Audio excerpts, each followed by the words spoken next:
Raza hadn't slept in days. Dark circles hung heavy under his eyes, his face pale from exhaustion. The apartment, once just old and dusty, now felt alive, breathing, watching, waiting. The whispers hadn't stopped. Every night they grew clearer. They no longer echoed faintly, but seemed to come directly from behind the locked door. And every time, they said his name. Raza. During the day, he tried to pretend everything was normal. He went about unpacking, cleaning, even stepping outside for groceries. But even under the hot sun, even among crowds of people, he couldn't shake the feeling that the whispers clung to him, like shadows stretching where they shouldn't. The landlord noticed his pale face when they crossed paths on the stairwell one afternoon. "You look tired," the old man said quietly, his tone heavy. "Are you hearing things yet?" Raza froze. "What do you mean, yet?" The landlord's lips tightened.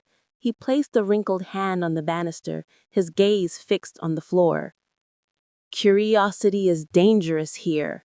I told you before, never open that room. No matter what you hear, no matter what you think you see, you must resist it." Raza's voice cracked. "What's in there? Why does it know my name?" The landlord finally looked up, his eyes dark and tired. "The room remembers.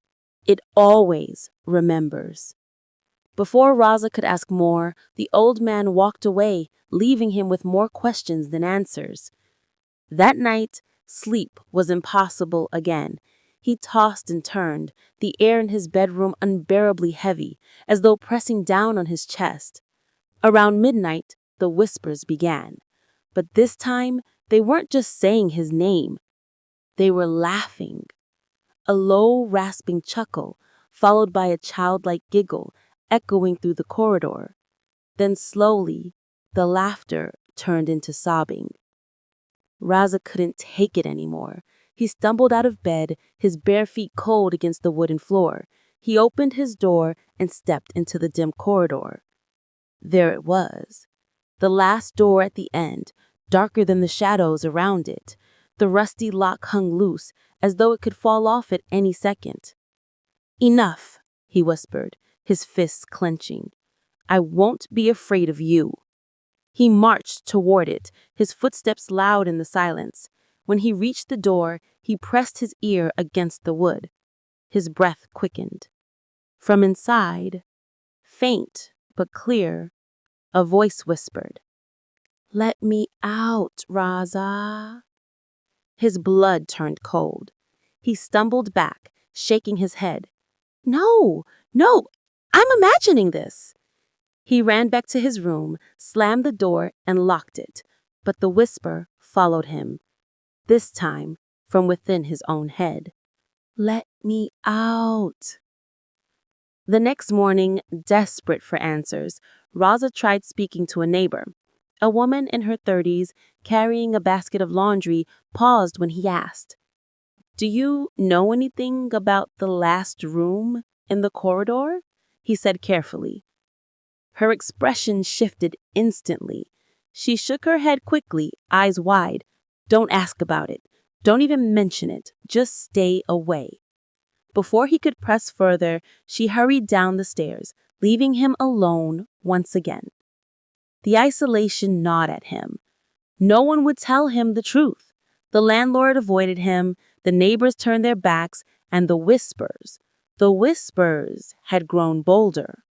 By the 5th day, Raza was no longer himself. His hands shook constantly.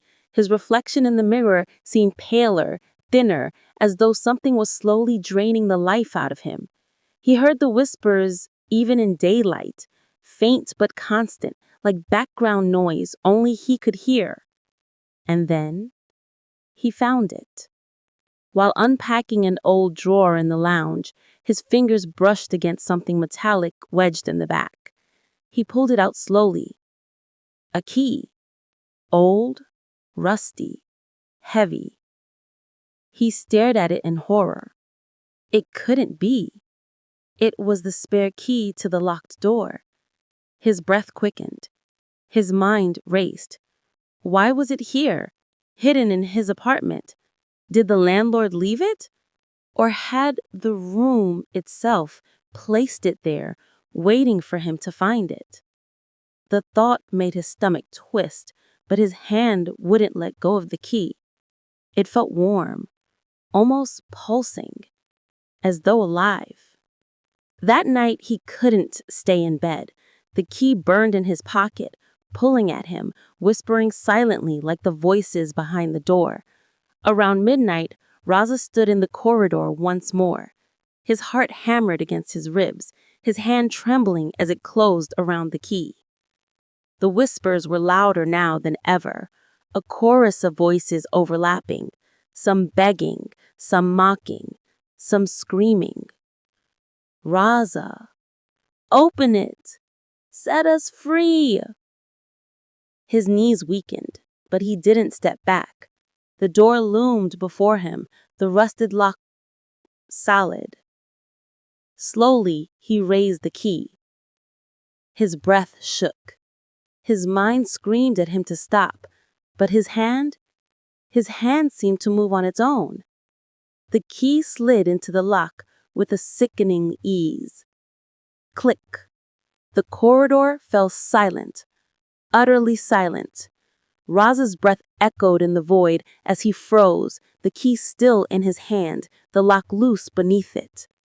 For a long, trembling moment, he stood there paralyzed. He hadn't opened the door yet, but he could feel it. The presence on the other side, waiting, smiling. He stepped back, clutching his chest, pulling the key out quickly as though it burned him. His body shook violently. He couldn't do it. Not yet. But the damage was done. Because now he knew the truth. The lock was no longer a barrier.